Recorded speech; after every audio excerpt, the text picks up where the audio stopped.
This episode is brought to you by PS Kitchen, located at 246 West 48th Street, right in between Times Square and Hell's Kitchen in Manhattan. PS Kitchen is dishing out sophisticated fare using fresh ingredients. I love their PS Burger. It tastes so good, and their fries are really good too. It's worth every dollar. PS has signature cocktails, a late-night menu, and a full event space upstairs, which I actually get to record some of these podcast episodes in. So check it out, ps-kitchen.com. They also serve brunch, which is as good as dinner, I imagine. I haven't had it yet, but I'm going to have to check it out real soon. And if all of this doesn't sound amazing enough already, they're open for lunch, brunch, and dinner until 11 p.m. Sunday to Wednesday and until 2 a.m. Thursday, Friday, and Saturday. It's plant-based, and all profits go to charity. And the owners are really nice, too. So check them out, ps-kitchen.com. Good morning, Vietnam! But it ain't about how hard you hit. It's about how hard you can get hit and keep moving forward. To infinity and beyond! Some people without brains do an awful lot of talking, don't they? It's classified. You talking to me? I could tell you, but then I'd have to kill you. I can't lie! Expecto Patronum! Entertainment X. You never know what you're gonna get. Hey, guys. So this episode with Brenda Braxton is incredible.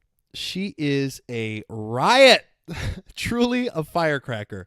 And she lays it all out for us. And it's so wonderful because there's some seriously great takeaways from our conversation. So I hope you guys enjoy this episode and keep on keeping on. Ladies and gentlemen, boys and girls, we are back with another episode of Entertainment X, and today with me is Brenda Braxton. Yes.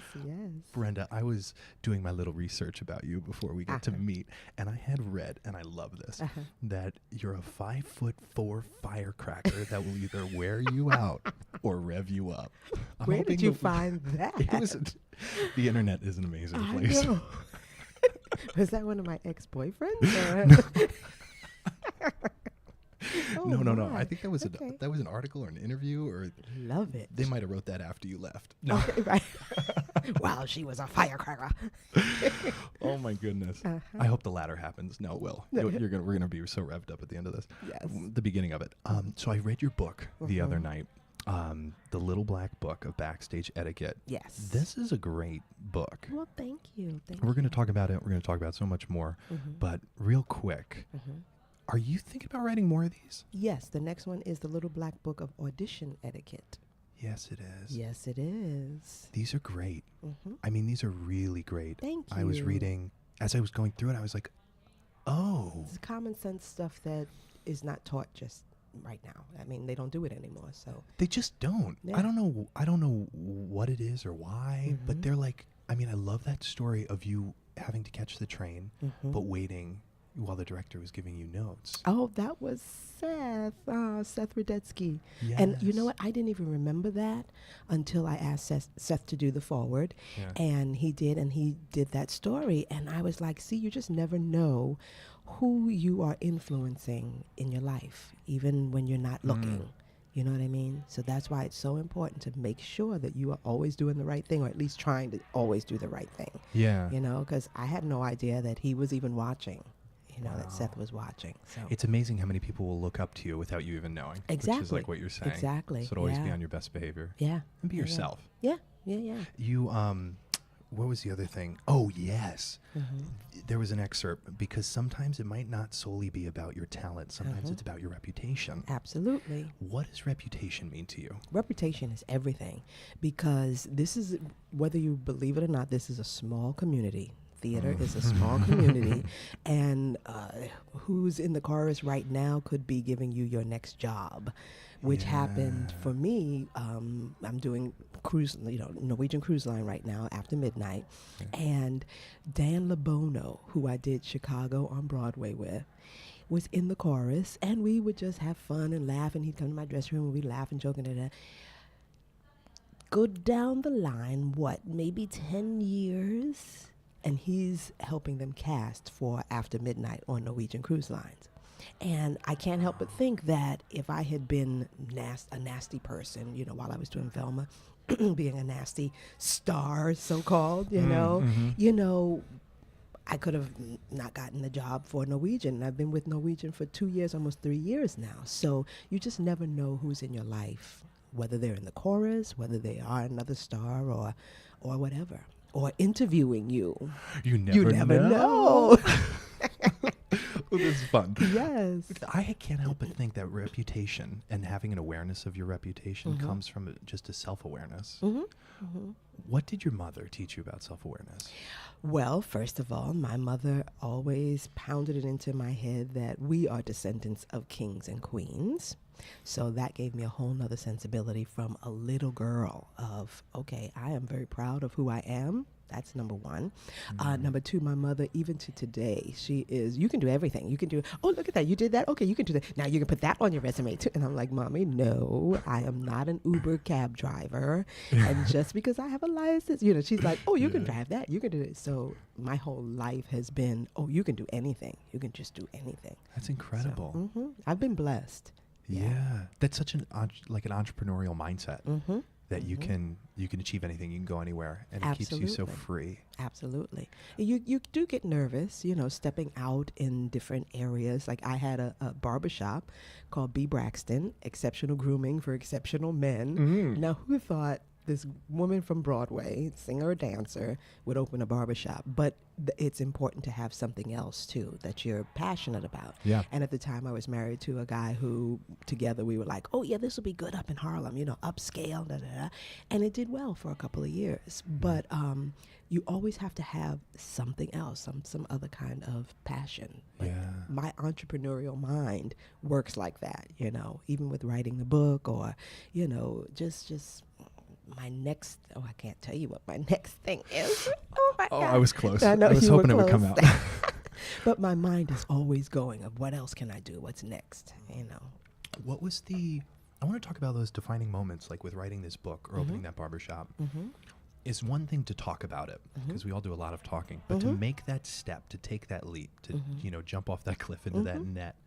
What was that like for you? Or maybe could you walk us through some of the logistics of opening the barbershop, or even, or both with the book? Right. Well, it's funny with opening the barbershop. Once we got the idea, and I have to say it was my ex-husband who had read an article about men's grooming and how there was no upscale places for men to go and, just be comfortable amongst other men and get manicures and pedicures and things like that. Yeah. So once we talked about it and got the idea, I was like, okay, I'm determined.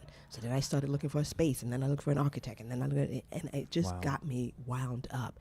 And passion, when you find something that you're passionate about, it's almost like magic. It's like, oh yeah, that's what I want to do. And then you find the way, and each step that you take, the universe will bring you the people that you need. Like momentum. Yeah. It will. Yeah. Once you get that momentum going, I literally walked the streets of Harlem looking for a space. And when I saw the space, I was like, that's my space. And then a friend of mine said, oh, I have an architect. I was like, really?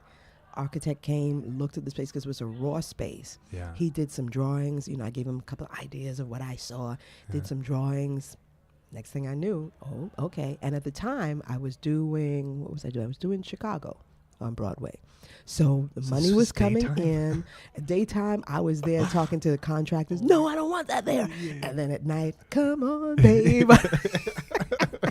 And sometimes, even in the dressing room, between scenes, they would be like, what color do you want it? I told you what color I wanted it. And then go back out. He had it coming. So, yeah. What? Okay, so then with opening this barbershop, there's like, you weren't waiting for permission. No, not at all. Not at all. What did you at all? Were you ever? There was ever a moment of thought of like, well, I need to have permission, or it was just like not even thinking about it? You just went for it. I didn't feel I had permission. The unfortunate thing was a woman trying to open a barbershop and that was upscale, so financing was nowhere to be found. Okay. And even the community was kind of like, oh, come on, an upscale barbershop. We got barbershops all over. Yeah. But then once we opened and then they saw it, they were like, oh, interesting. They still didn't come a lot because there's a mentality, some kind of mentality of I don't deserve something this nice. You know what I mean? But I do that's know a what you mean. whole different interview. It is. It's a whole different interview. But trying to get financing and people behind me and stuff like that was hard. So I took my own money, and $500,000 later. Oh, goodness. Yeah. But I believed in it. Yeah. And the brand is still out there, and I'm not finished with it. Okay. But I'm not exactly where it's going to go yet, but I know it's going to go somewhere, and it's still in my heart and my soul. Yeah. And I still have a passion for it. So, yeah. That's incredible. Mm-hmm. What advice would you give someone maybe who's waiting for permission or who has an idea but's not pursuing it? Don't wait. Just take that first step. Even if it's a small step, take that first step. And once you see, okay, and then take the next step. You can only take one little step at a time. I often say 1 nanosecond at a time, 1 step at a time. That's all you can do. And the universe will bring people to you. I love that. Yeah. I had another question about the barbershop. Well, we're going to have to see where that goes because that's incredible. What did you, or where, I should say, did you learn your incredible work ethics? A couple of places. My first one was at Ruth Williams Dance Studio in Harlem. Okay. Where I started dancing, I was 4 or 5 years old. But Ruth Williams, God bless her, she was about excellence, always about excellence. And from young, once you start at a young age wanting to be the best, Yeah. that's it. That's it. I was taught how to present myself, even at that young age. And then I went to Performing Arts High School, which also back in the 70s, it was truly about the art and about the discipline of the art. So I went there, there on 46th Street, the old building, as they say. And then it's funny because people always ask me, well, what's the difference in this generation and your generation? The difference was I did not come to the table thinking I knew everything. I came wanting to learn. So I would watch everything. When I was working with Annette Carroll down at the Urban Arts Corps, it was just a group of us, about 7 or 8 of us, that we were just down there just absorbing everything from what to do on stage, what to do backstage. And a lot of times, again, little black book of backstage etiquette. People don't know what to do backstage. They don't know how to handle themselves backstage. They don't know that you don't pick up a prop off the prop table just to play with it. You don't, you know what I mean? You take care of your costumes. You if you're in a dressing room with other people, you can't spray perfume and hairspray all over the place. It's little things like that I learned just by watching and just by asking questions and just not thinking I knew everything. So that's what. Wow. Okay. So this And I'm still learning. Yeah. I'm still learning. At 62, I'm still learning, That's so humbling because you have so many youths, so many. I group them all together, myself included, right? that do come from this entitled kind of. Absolutely. What do you think that is? What do you think that is? I think because they're given everything from young, as opposed to when I was coming up, asking questions and wanting to learn. These kids nowadays, at 6 years old, they have their own phone. They have their own, you know what I mean? Yeah, I do. They don't work for anything, really. They go to school, and right now, I think the teachers are a bit, they teach, but they're kind of disconnected from the business. And to me, it's hard to teach theater if you've never done theater. That's hard to me. That's hard. You know what I mean? It is difficult. Yes. It's difficult when you're listening to someone talk about being in the theater and what happens in the theater if they've never been in the theater at all, at any stage, whether it's off Broadway, off Broadway, or that's hard. Yeah. So then these kids come out of school not really knowing the mechanics behind it. Yes, they might do a wonderful scene and break the scene down and all of that, but then when they get the job, they don't know how to handle themselves in theater. Yeah. You know, Have you done workshops with this? Like I hands-on want stuff? to. I want to. Yeah. That would be great. Yeah, I want. I feel to. like a lot of people could benefit from Yeah. the inner workings. Yeah. I the just did Harlem social- School of the Arts. That was like Okay. kind of my first workshop-ish kind of thing. Yeah. And those kids ate it up. They just loved it. believe And it's it. so funny because the artistic director up there, she was like, they've never sat still for anyone. That's And incredible. they asked questions and you know stuff like so. I would love to do more of those. I feel like it's so applicable, and I had this conversation with Andrea Burns the other day because she teaches. I learned from her for a period of time at Stella Adler, and these techniques of behaviors, ways of being Yeah. in the theater, in auditions, Yeah. you know, communicating social cues, are so applicable Yeah. to every part of your life. Yeah, absolutely. They're not just. You know, you could have people who have never done theater, never want to do theater, come and sit in on one of your classes and probably learn a lot about how to Absolutely. treat another human in the workplace. Absolutely, absolutely. How to present themselves in the workplace. How to present themselves in the workplace. Yes. Yeah. And be their most, their authentic self. Yeah. But their true Yeah. self. I want to hop back to this, popped into my head real quick. Back to the barber shop. You had made a statement or made a comment about people not feeling like they kind of deserved that quality. I feel like that's very, yes, it applies to Yeah. a lot of people around the world. What advice would you maybe give to someone, a student out of college, young artist who maybe is feeling like they don't deserve this path? I would say, if this is truly your passion, then I'm a big fan of the universe and God. The universe or God or whatever being you think is higher than us would not have put it in your soul. So if it's in your soul, at least give it a chance. At least pursue it and see where it takes you. So it's not for everyone, you know, and you might think it's your passion when you first start out, and then it's like, oh, I can't go through the rejection. I can't go through, you know, doubting myself so much, and I can't go through that. But at least give yourself a chance, because the universe wouldn't put it in your soul if it weren't for you.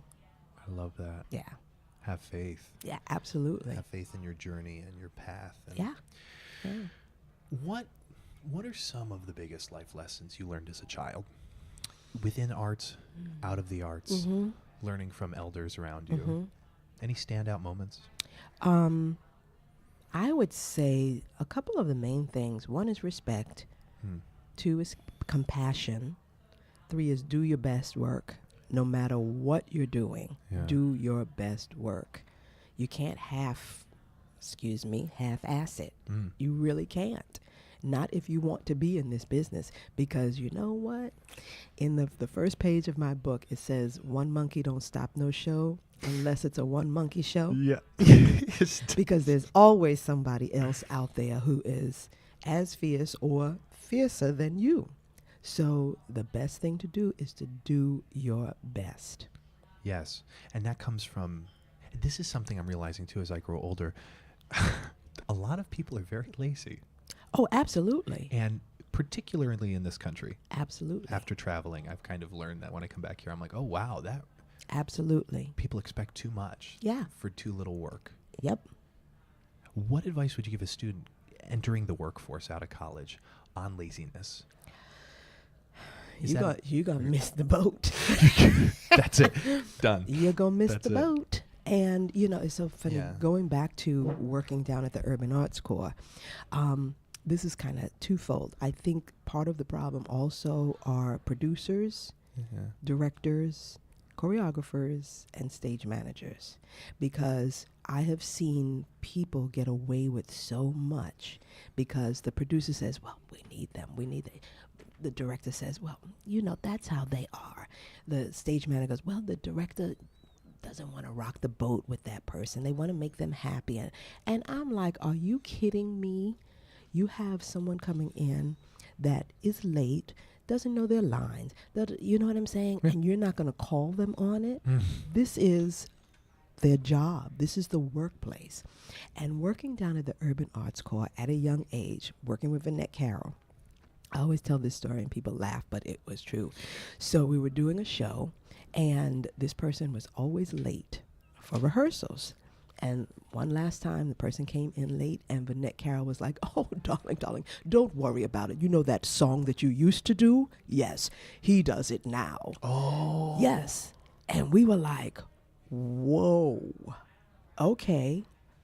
I guess you won't be late again, will you? Because it was taken away from them. Yeah. But there are no consequences anymore for people not doing their job or showing up not prepared. Or there are no consequences. Yeah. You know what I mean? So, Yeah, I wonder how. Well, I mean, this is definitely one way your book. This answers it, and the next book you're writing.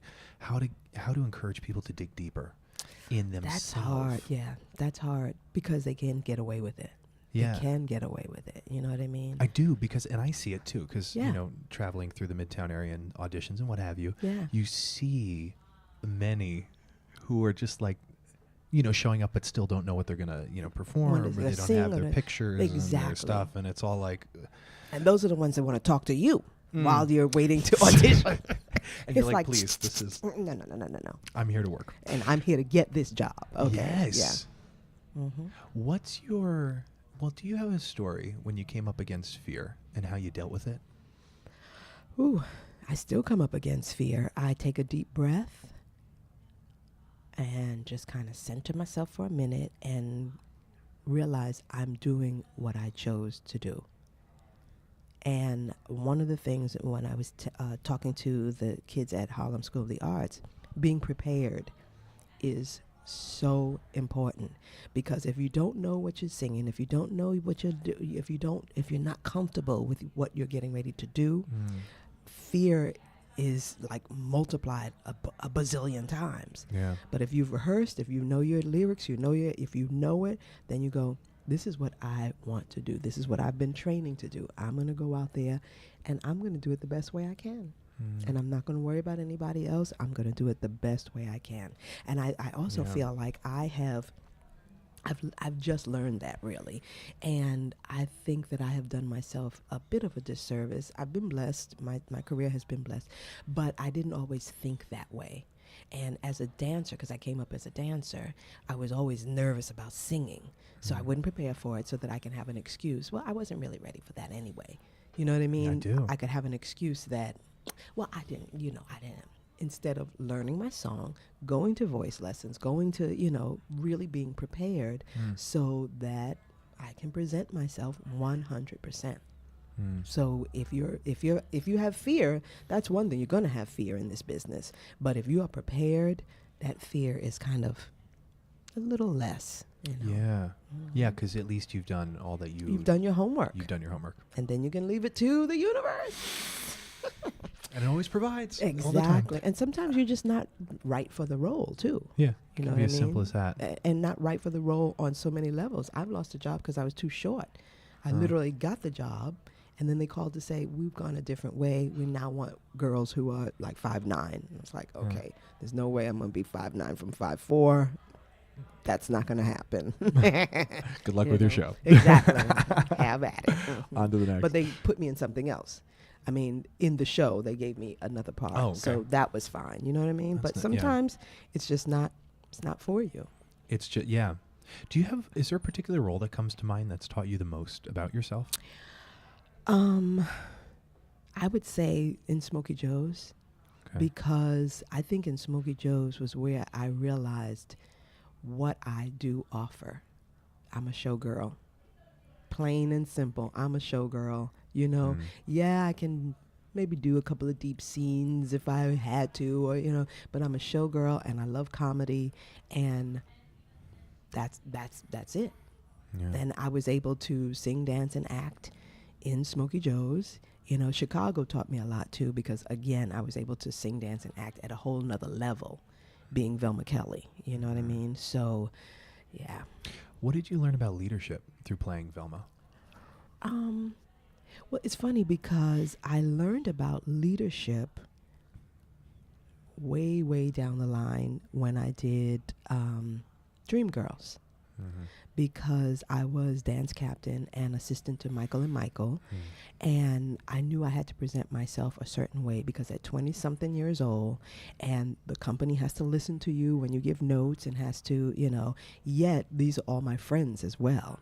So I had to be a leader, yet still be a human being and not take advantage of that, that position.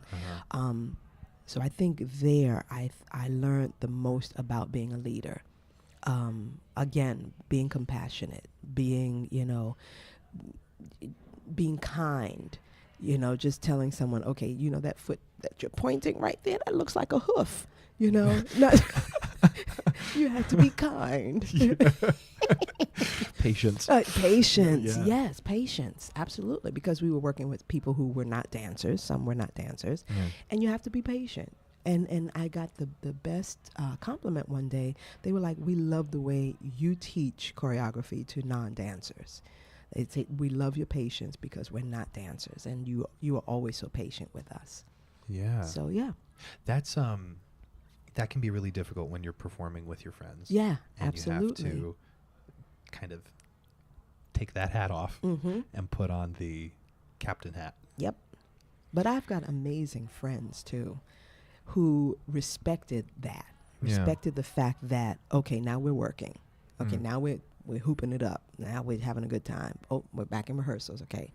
I have amazing friends. Funny you should mention that. I heard a quote the other day that you're the average of the 5 people you spend the most time with. Wow. And I believe that. Absolutely. Absolutely. And I think it takes time to cultivate your circle. Yep. And who you want to be around. Because everyone's not your friend. For one thing. Everyone is not your friend. No. Everyone will not tell you about the audition that both of you would be right for, but they'll say, girl, come on and, come on down here. One of us needs to get this job. Yeah.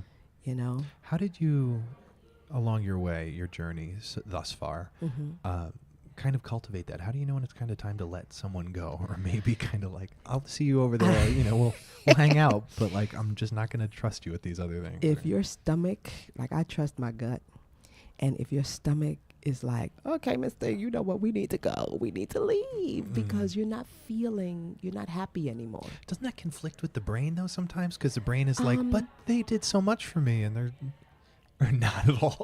You're like, to be honest, Clay, no. Well, no, that's fair. I think that's something I had to grow into. I had to learn. Yeah. Because it's also your heart too. Because this was my friend since you know what I mean? So it's your gut, your heart, and your head. They've got to get in alignment. And if you are not happy completely around certain people, then you need to distance yourself. You can talk to them on the phone maybe, but if you get on the phone and all you hear is, oh, woe is me, that, okay, see you later. Yeah. All right. Yeah. Don't let anyone steal your energy. Steal your joy or your energy. My friend Nakia, Yeah. she said that to me and I was like, you are Absolutely. so right. And I'll repeat that till the Absolutely. day I die. Yeah. How do you find the balance between making things happen and letting things happen? Ooh. That's a hard one because I am such a entrepreneurial spirit. Yes, you are. Oh my God, that's a good one. Constantly talking to myself and saying, okay, have you done all you can do? Now let it go. It's so funny. I was just thinking about that last night because I want this Act 2 thing to go, But I'm like, I've done everything I can do right now. Maybe one more thing, but I've done as much as I can do right now. See what the universe brings to you, Step out of your comfort zone and maybe go to a few more events where you talk a little more, where you maybe just stay home and pet your cat. Yeah. And just see what happens. Once you've put the seeds in the ground, you can't then, and I heard this I listened to Abraham Hicks a lot. Okay. And you can't put a seed in the ground and then stand over it and say, okay, you're not growing. You just planted that seed. So go on, do something else now. And as long as you've watered that, it's going to Yeah. grow. It's going to grow. And then you come back to it and you go, oh, okay, I see you coming up there. I see you. Yeah. You know? That's It's not going to grow any tricky. faster by you standing over it and going, okay, come on. I know you can do it. I know you can do it. Come on, like, you can do it. You know? No, you're right. You're Yeah. absolutely right. And it's that I want to talk about this self-dialogue, this self-talk, because it's such a true statement. What we look for, we find. Mm-hmm. Whatever you look for, Positive you will or find it. negative. Yeah. If you want to look for all the bad in a day, open the You'll newspaper. find it, You want yep. to look for all good. I mean, just walk outside. The Yep. gift of life. Absolutely. What is that self-talk for you when you have those negative things kind of creeping into your mind? That balance, that kind of little fight or battle. Yeah, I know. It's hard. Again, I think I've kind of found it more in the last 15 years of my life because, because I took the time to listen to that talk and to realize there's always two things going on in your mind. If you, oh God, it's so hard to explain. There's someone talking and there's someone listening in your mind when you really think about that. And you can have a conversation in your mind, but then once you've had that conversation, if you still want to do what you want to do, you have to then go, okay, the negative side of that mind, you can be quiet now. We've had a conversation. Let me... I've acknowledged your presence. Exactly. You laugh, but that's true. Yeah. I acknowledge that. But this is what I really want to do. So let you sit down for a minute, and now let me really go, okay, now what's my first step to do this? Or if that side wins, then you go, okay, I get you. All right, I'm not going to do that right now. Yeah. But it's a fine line, and it's a It's so dialogue. fine. Yeah, it's a dialogue that you have to be honest about. Yeah. And again, your gut, because your gut will tell you, oh, now you know that side is true. That side is telling you the truth. You know what I mean? Yeah, It's a I do. fine line. And a lot of people think it's the universe and your mind and then talking to yourself. But if you're quiet, you know that, okay, I'm telling you, and who is listening to that? That's me listening to it on the other side. You know what I mean? So Yeah, because sometimes it's right. Like, you shouldn't walk down that block at that hour of day or Absolutely. evening. Absolutely. Night. And then other times it's like, Absolutely. what are you talking about? Like, Yep. of course I'm going to kill this. Like, it's going to be great. It's Yep. going to be so great. And even with you say friends and things like that, you know, you could be talking to a friend and things are, you're talking, and then there's that little thing in your mind going, now you know you do not want to be talking to this person, and what they're saying is a whole bunch of BS. And so walk away. Okay. Exit. Exit. Okay. So yeah. It's taking me out. So speaking about these emotions and feelings, when it comes down to nerves, I imagine Brenda Braxton no longer gets nervous before she performs. Absolutely I do. Okay. Absolutely. Controlling those, working with them, navigating through them. Is there a self-talk you have with yourself? Yes. Are you willing to share it? Or what advice could you give someone suffering from? Again, be prepared. Yeah. Be prepared. Emotionally. With your work, with whatever you're getting ready And to actually, do, like, logistically, what you're yeah. singing, what you're dancing, your choreography. Be prepared. I cannot say that enough. Just be prepared. And don't listen to other people's talk sometimes. You know what I mean? No. Again, I say I started out as a dancer, and I would listen to my peers who might be singers and everything. I see. Okay. You know what I'm saying? I do, yeah. And they're fierce at singing, and and that talk can make you feel worse about yourself. Instead of going, well, yeah, you're a fierce singer, I'm a fierce dancer. Both of us can learn something from each other. Just by being kind to each other, for one thing, and trying not to be so fierce that you don't take in the other people that are around you, and have compassion for what their shortcomings might be. You know what I mean? So Yes. if you have compassion, you hope that bleeds over to the other person that you're working with, so that your shortcomings are not taken advantage of by that other person. You know what I mean? So your self-talk is, okay, they might be fierce at singing and everything. I'm not going to listen to how fierce they think they are at singing, because that really makes me feel uncomfortable. But I am going to learn from them. How'd you do that riff? Wait a minute. Let me say it. You know what I mean? So be open enough, and just be open enough to learn no matter what. Just learn no matter what. Because everyone you meet knows something you don't That know. you don't know. You Exactly. can learn something from everyone. Exactly. Everyone. So, yep. So let that nervousness subside a little bit. A little nervousness is good, but let that subside and just watch. And not take to heart some of the things that they might say or whatever. You know what I mean? Yeah. Yeah. That's good. That's really good. So here, I'm going to throw a new question at you I've never tried before. So you're my test guinea pig. subject. Okay. Yeah. Yes, guinea pig. What self-inhibiting phrases or negative phrases are you hearing too much of? What self-empowering or positive phrases do you want to hear more of in the world? Oh, good question. We can start with the negative one. The negative one. Yeah, what we're hearing too much of. Oh boy, that's a good one.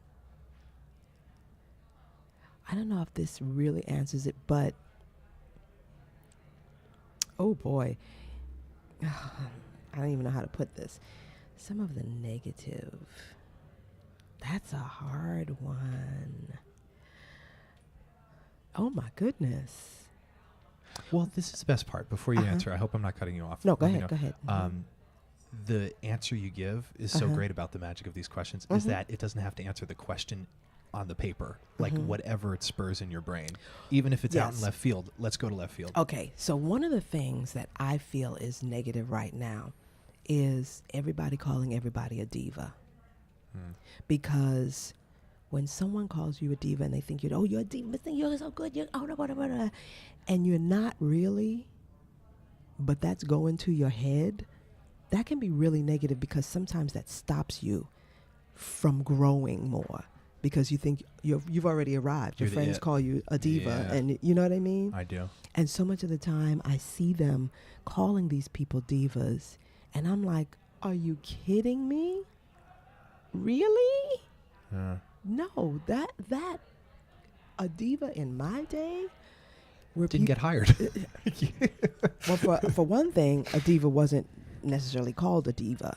You didn't have to call them a diva. They already knew they were a diva. We knew they were a diva, and you didn't have to say, oh, she's a diva. No. You're bringing up a really great point. You know what I mean? do. So to me, that's kind of negative, because once you start calling these people divas, they think, oh, yep, I'm a diva. Yeah, boo, but you don't know how to put one foot in front of the other. A diva knows it all. A diva knows it all. And if she doesn't know it all, she knows how to not manipulate, but she knows how to present her best side. And a diva will never call herself a diva. And a diva is always open to learning. And a diva is always open to partaking and participating and, in everything in life. A diva is very confident, very comfortable. A diva does not downplay someone else. You know what I mean? A diva is, but she doesn't have to let people know, oh, I'm a diva. Or she doesn't feel like because someone calls her a diva that makes her more of a diva. No. If you are, you are. And it's so funny because I'm uncomfortable sometimes when people go, oh, she's a legend. I am not a legend. She's Broadway royalty. I am not Broadway royalty. I'm a working actress.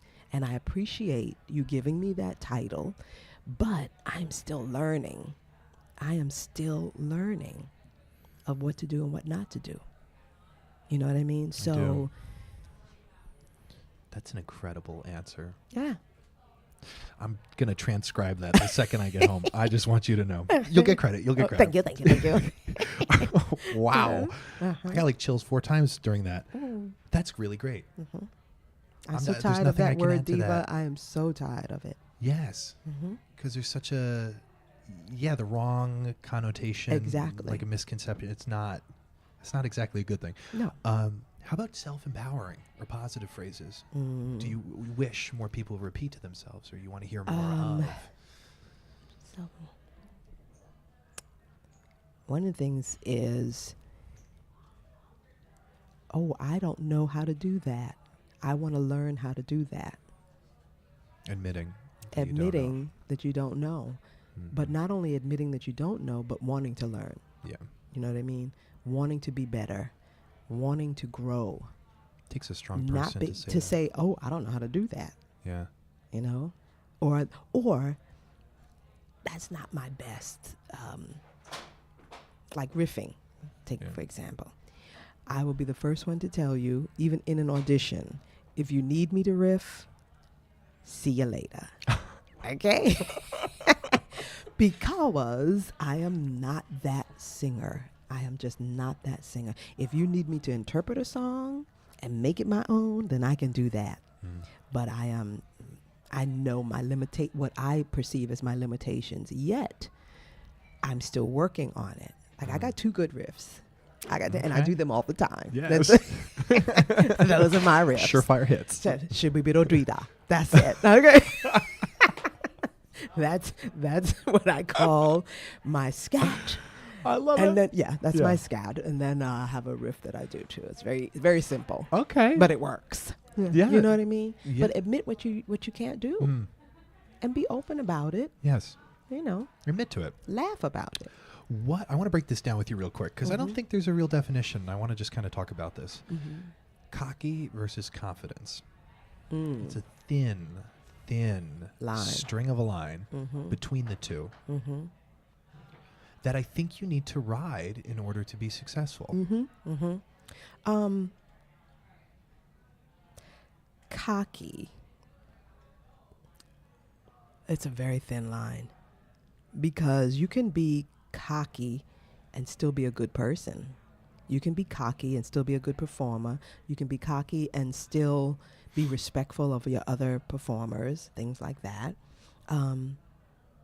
Confidence makes you cocky sometimes because you're confident. So, I can do that. Oh, yeah, I can do that. But it's also the compassion, the respect, the compassion and respect that go along with it. Yeah. Compassion and respect for your other performers. Compassion and respect to still know that you don't know everything, even though you are cocky. Because as long as you have that little bit of, no, I don't know how to do that. But I'll admit it. I'll admit it, but I know what I can do. You know what I mean? Yeah. That's cocky and confident.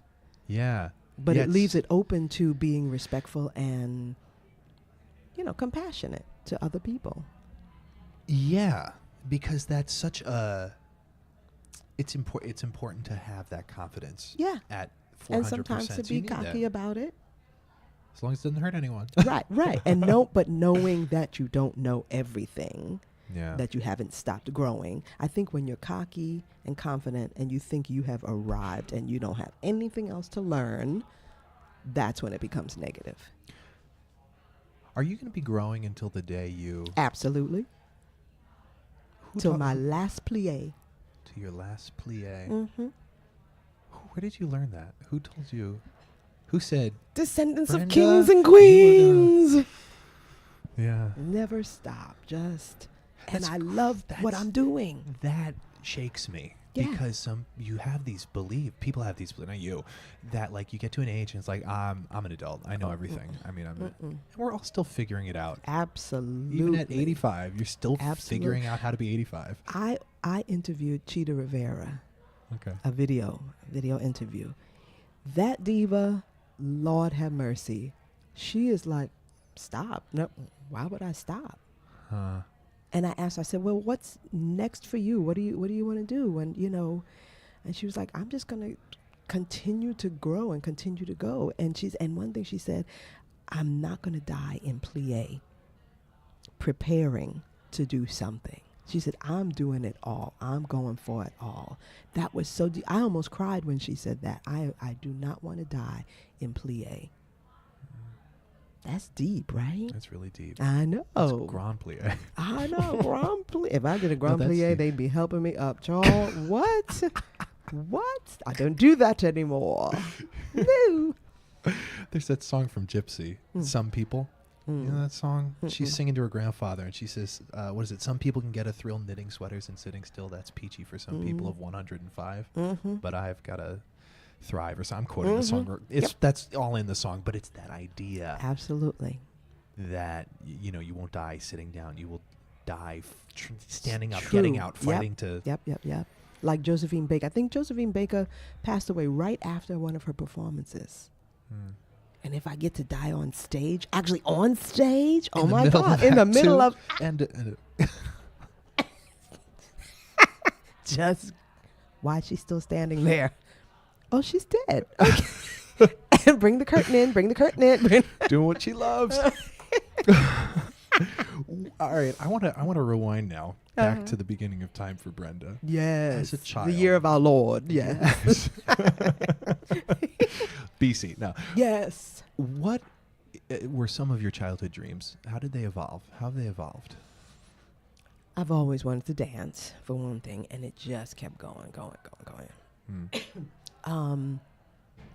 You know, people ask me this all the time, and all I can say is I have always done what I wanted to do and what I dreamed of doing, always, constantly. Did you ever start heading in a direction of doing what you didn't want to do? And Yes. then fought to get out of that? I had 6 weeks at Saks Fifth Avenue in the lingerie department at Christmas. And you were like, I'm done. Yeah. I'm done. Yeah, no. I just don't deserve this. I don't. Do you people know who I am? Just no. Can you? Oh my Lord. Okay. Can you talk about a time in your life when you had doubts and what you used to specifically get you through that moment of doubt? Well, yesterday, I had doubts. You know what? I don't think I really ever have doubts. I have concerns like, will I still be able to make money, the kind of money that I want to make? You know, a lot of times I hear people say, well, as long as I can pay my rent, as long as I gotta, no, that's not for me. I need to be rich, you know? Yeah. What am I gonna do that's gonna make me rich? Yes, I said it. And keep me going spiritually, physically, mentally, emotionally, so that when I do die, people can go, she was fierce. No, she was fierce. But I also want to live the way I want to live. Yeah. I want a penthouse. I want those things. Yeah. I don't know. That keeps me going. That desire. That desire keeps me going. Keeps me trying to figure out. Okay, what am I going to do now? Okay, how can I make people happy? My biggest thing is I want everyone I meet to walk away happier than they were when we sat down or when we started an interview or I want them to think of me and just hoop. Just Brenda Braxton, just losing it at the sound of your name. That's what I want. Yeah. You know what I mean? But I want to live comfortably. I want to help my mom live comfortably. I want to help my friends live comfortably. I always say to my friends, come on, we are on our way. We are on our way. Mm-hmm. You know, I will always reach back and try to help a friend and help it, you know. Did you ever meet someone in your youth that had that effect on you? Where you walked away or you just hear their name and you just, your stomach starts to hurt from laughing so hard? No. Okay. No, not really. I'm thinking back. It's been a long time. You just through the Rolodex. I know. I would always just watch Lucille Ball. I would be pinned to the television with Lucille Ball, and she would make me hoop. I never met her, but every time I watch, even now, every time I watch her, that's what I want people to feel all the time after they meet me. I feel it. Good. Just want to say that. Good. I want to talk about Act 2 now. What? Uh-huh. So this, well, okay.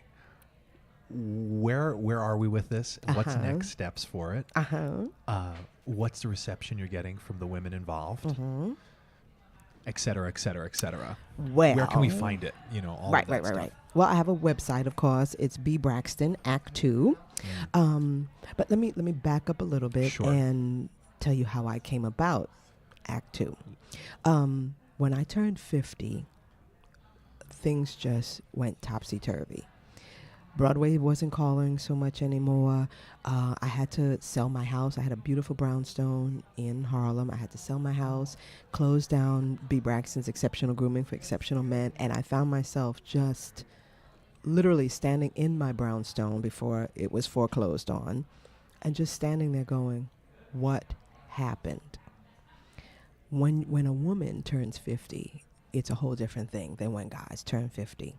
You're no longer seen as sexy and happy and vibrant, and so much of the time we're just kind of like the forgotten women. So I was like, okay, wait a minute. Oh, hell no. So I started thinking, well, you know what? There are a whole lot of women probably feeling the way I feel right now. But this is like the Act 2 of my life. Act 2. Yes, this is the Act 2 of my life. I need to figure out what I'm going to do now from this point on. What if Broadway doesn't call it? What if there's no show that I can go into? Because I can't go back in the chorus. I mean, I could if things got really, really bad. But then they go, oh, did you see Brenda Braxton? Oh, girls in the chorus.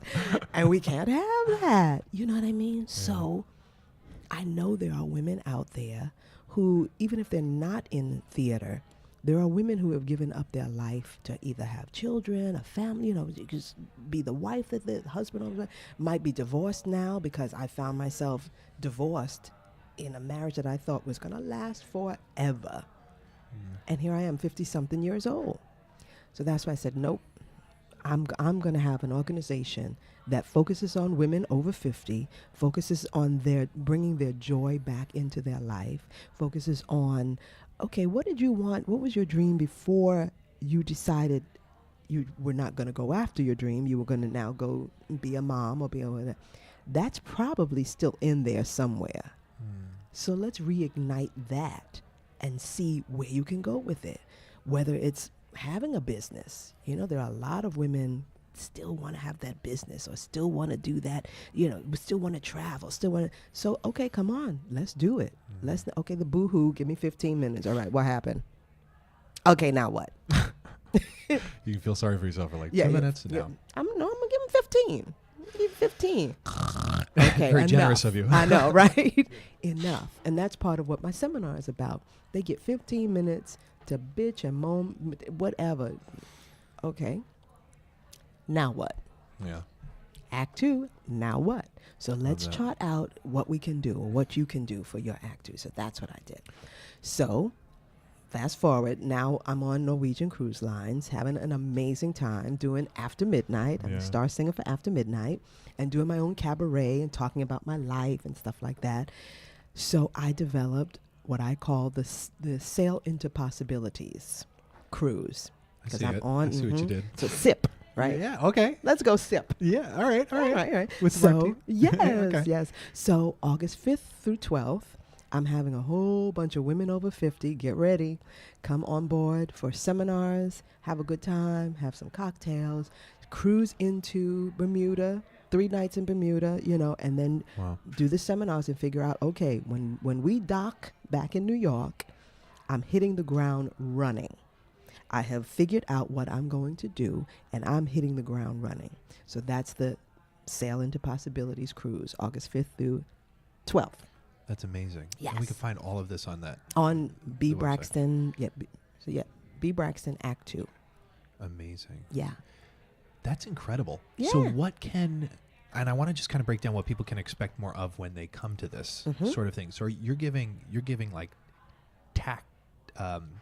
actionable, tactical advice that they can take home and apply. And it's not even just me giving it to them. We have a couple of exercises that helps you develop what this passion is. It makes you think about it and what steps you can take.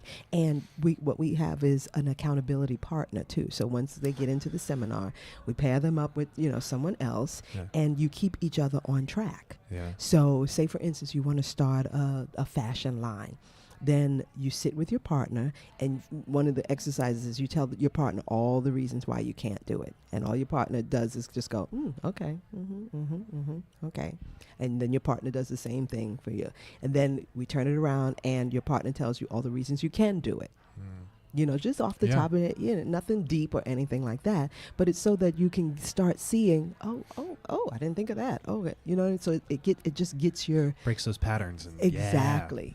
Gets the gears rolling in the other direction. Yeah. I love that. Yeah. So we have 3 days of seminars, Monday, Tuesday, because those are sale days. Yeah. And then once we get into Bermuda on that Thursday, then we have like a spa day. And then Friday, we talk about what we've learned, and then we write down exactly the steps we're going to take once we get off the ship. That's and then incredible. Saturday, they have the whole day to themselves on board. And then we dock back in New York on Sunday. I love that. Yeah, so it's going to be... Wish I was a woman epic. over 50. I want to go. Oh, but you know what? I It's could go not anyway. just... You can come. Yeah. Because I am targeting women over 50, but so much of the time, we don't have just those little things that might push us, no matter how old we are. Just those little common sense things that might push us to that next level, and then to the next level. Is one step at a time. We get overwhelmed. Like if people are like me, I come up with so many ideas, and then I go take a nap because I'm exhausted. Yeah. And then I don't get it done because I've come up with so much that it makes me tired. Yeah. You know what I mean? I do. And I think it's so great that you're doing this because these women or whoever even attends it can just kind of like through like osmosis, they can just kind of Absolutely. pass it on to family members and relatives because Absolutely. it comes dinner conversation or breakfast table conversation, and we're grown up waiting for permission. Yep. And you sit in class, the teacher stands up, you raise your hand, you get called Yep. on, and then once you get out of school, it's kind of like Now what? there's no one that's going to answer your raised hand. Like you need to just go do it. Now, one of the things that is a challenge, especially for older women, is family. Because family and friends, girl, why you want to do that? Child, you are too old to be starting over. You are too... And we are going to teach you to say, thank you for sharing, and still go on about your business. What advice would you give a woman over 50 about harmful conformity? When you say harmful... I mean like this, like cutting you down. You have your circle of friends or your family that kind of Well, like the poppy syndrome thing. And it goes back to what we were talking about. If those people are not making you feel good, whether it's family or best friends or whatever, you have to distance yourself from them. Even Oprah says that. You've got to distance yourself from the people who make you feel less than, or that you can't do it, or that because you have to at least try before you decide, oh yeah, no, that's not really what I want to do. You have to try. And if you still have a passion inside of you, then that means you're supposed to pursue it. You're supposed to at least give it a chance. So I've had like really, really good friends that I've had to go, I'm not going to call them. I'm not going to call them today.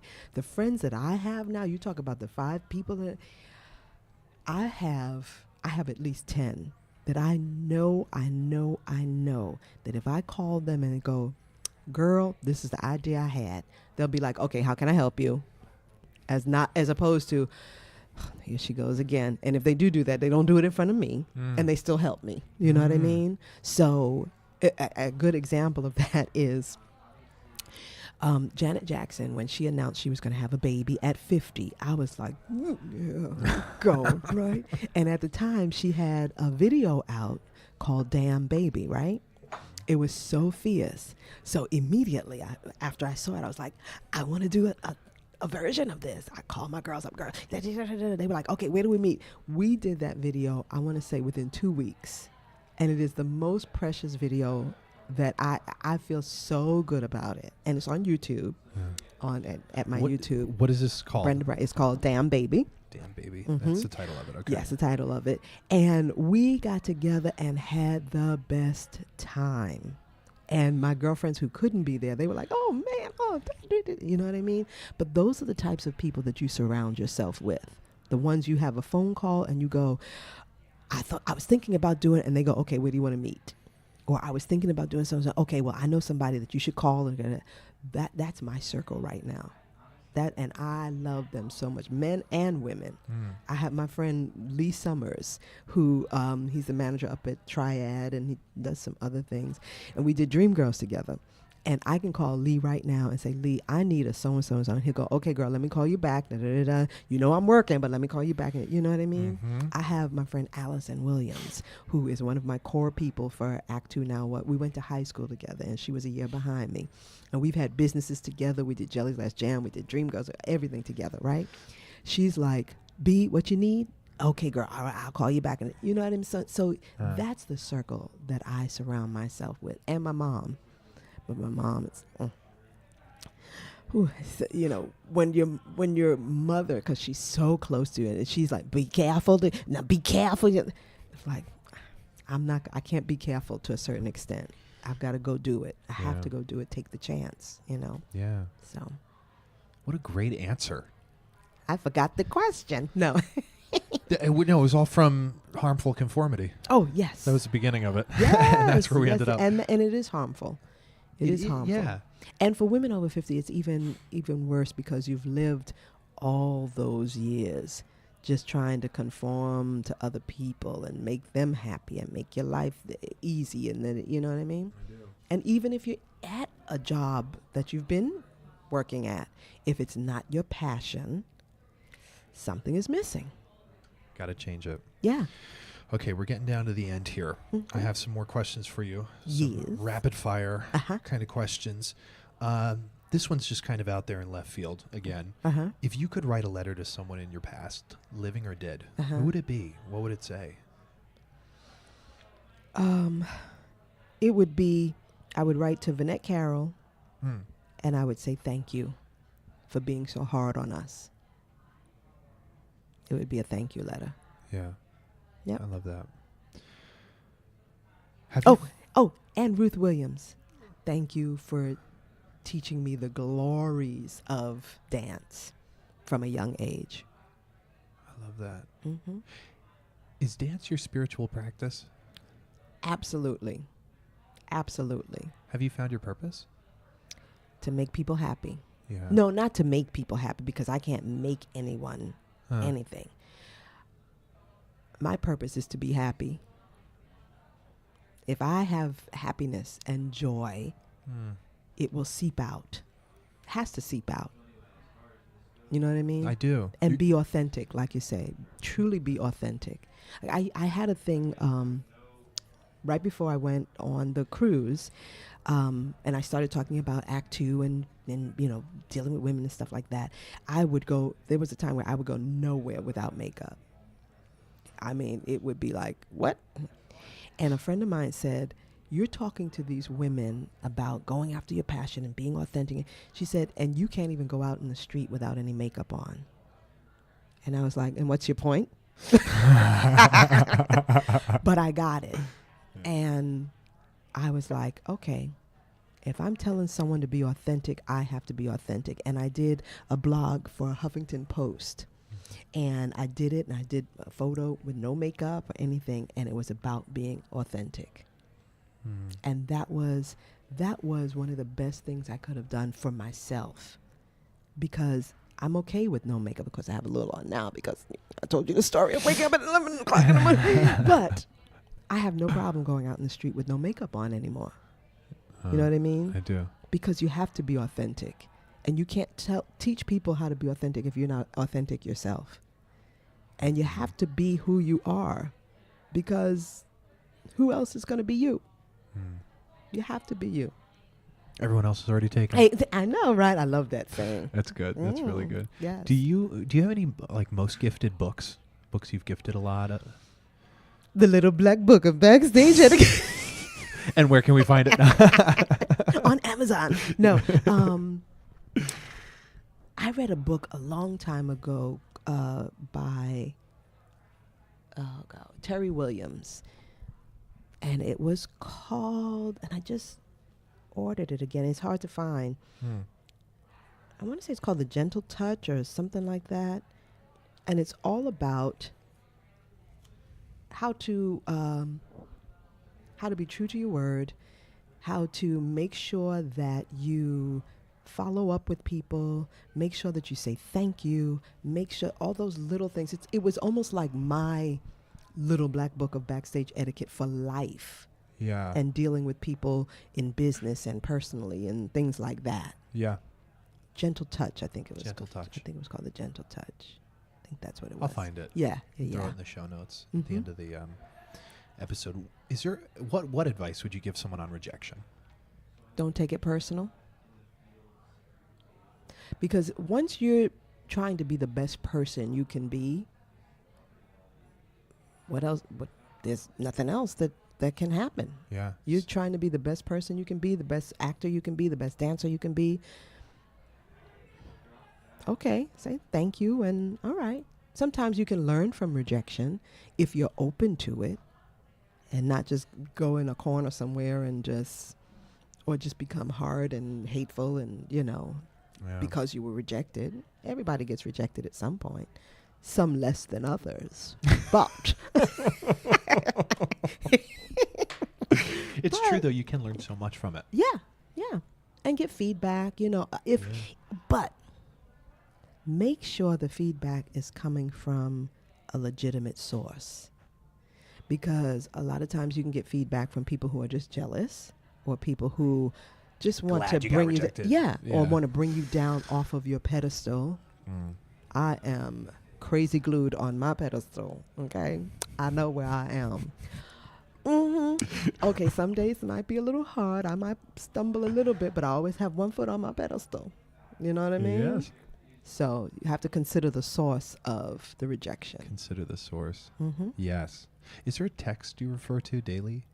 A who what? A text? Like a verse or a quote or something that you kind of refer to daily? Or not daily, but mind? I found something. I used to also do seminars for teenage girls, right? Empowerment. This empowerment theme has been with me my whole life, helping others empower themselves. And I found this quote that it says was by Oprah, and I am going to meet Oprah, just so you know. I'm going to meet her. I might lose my water once I meet her, but I have to meet her. I'm going to meet her. But the quote is, what God has intended for you goes far beyond anything you could ever imagine. Right? Yeah. Oh, that's the truth. You have to keep that in mind. That's the truth. That what your passion is, if you are going after your passion, God gave you that passion. Yeah. And what he has for you, for your passion, oh, that's it. That's as long as you are true to yourself, you don't hurt anybody else, you don't try to bring anyone else off their pedestal. That's it. That's why I know this is going to work. This is going to work. Act 2 Now What is my passion. When I wake up in the morning and I start thinking about how to empower other women and what we can do and the cruise and then, what? Yeah. Empowerment, period. Empowering these young kids coming up, empowering teenagers, empowering you, empowering my mom, who that's a whole nother thing because of the time she grew up in, where they told you can't do anything. You know what I mean? Especially as an African-American woman. Nope, this is where you should stay, right here. So that's been difficult too, to empower my mom, to let her know, no, you can still do whatever you want to do too. It's happening a little because she's swimming, synchronized swimming and bowling and shooting pool and stuff like that. So, Yeah. And sometimes it's easier to empower other people. Like she empowered me, but for herself, she couldn't see all the stuff she could do. What's your definition of success? being able to sit home and smile and know that I'm on the right track with whatever I'm doing, because I'm always doing something. So know that I'm on the right track. And it's hard sometimes because menopause is from the devil. I know that's out of left field, right? That is, yeah. Left field today. Because there's a certain amount of depression that comes with menopause and this and that, and there's chemical things happening in your body. But if I can sit and go, okay, I know what this is. I know this is part of being an older woman. But I'm still going to be happy. I'm still going to keep progressing. Keep going. I'm still going to keep going. Yeah. Those moments of anxiety, I know what that is. That's menopause. That's but I'm going to keep going because I still have my passion in here. Is there, or should I say what, are the, if any, mistakes have you made that have proved essential in learning? Trusting people a little too much. Yeah. Just a little too much. And not taking that split second or that 5 seconds to go, all right, let me wait. I'm happy about that, but let me just wait and see what this person does or what else they say or whatever, Because I had a friend who told me, you just get happy about everything. You find a piece of gum on the street and you're happy about that, right? And I realized that I do get happy. I get happy with everything, and I take everyone at their word, and I have to calm down and just go, okay, wait a minute, all right. All right. Is there a quote that you would put on a billboard for millions to see? Or a phrase or a... That's a good one. Other than the one I gave you from Oprah. Which is great. Oh, I have a good one. Bloom where you're planted. That's great. Right? It is. Because no matter where you are, These knowledge bombs. you can be successful. No matter where you are. No matter where you are, you can be successful. Yeah. So you just bloom wherever you are, where you're planted. Yeah. Bloom there. Because we all have circumstances. We all have Absolutely. things, trials and what have you. But Absolutely. you Yeah. can bloom Yeah. where you're planted. Yep. Brenda Braxton, thank you No, for doing thank this. you. This is like the fastest hour of my life. It's so good. I wanted to keep going. Good. So where can we find you? What are the best ways to keep in touch with you? B Braxton Act 2 is my Instagram, my Twitter. I'm on Facebook. There's also an Act 2 Now What page that you can get all the information On Facebook. on Facebook. Got YouTube. YouTube, I'm still Since you got developing the- that. I'm still kind of, I'm still like, what the? What else?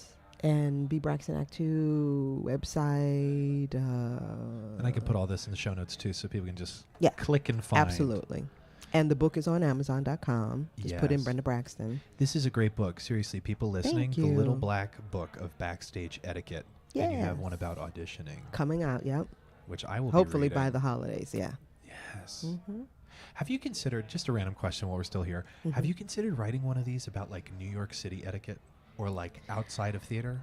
You know what? That's an idea. Because I saw this and I was like, I feel like Life etiquette. life. Yeah. I feel like that could be a New York Times bestseller, marketed towards women to like 25 to 50 or whatever. Yeah. About the subway and everything. I don't know. It just popped in my head and I wanted to. That's interesting. Yeah. Because I would love a series of those, you know. Yes, and you're so, as the kids are saying these days, woke. I'm so woke. You are. And this Yes. is like, this book just really cuts to the core of ways of being in life. Yeah. I'd encourage people who don't pursue theater or not performers Yeah. to read it. Because And it's like, and I put in there, this is good for anyone. This is good for someone working in a restaurant, dealing with their manager. a bank manager. I mean, like any anyone. profession. Yeah. Absolutely incredible. You're Yeah. incredible. Thank you. You are a light. Thank You you. are a very bright light. Thank I you. love it. Thank you. Thank you. Hello again. If you guys are enjoying these episodes, check me out on Instagram at _entertainmentx_. And if you're listening to this podcast on iTunes, please rate and review it. I love feedback. Have a great day. We'll chat soon.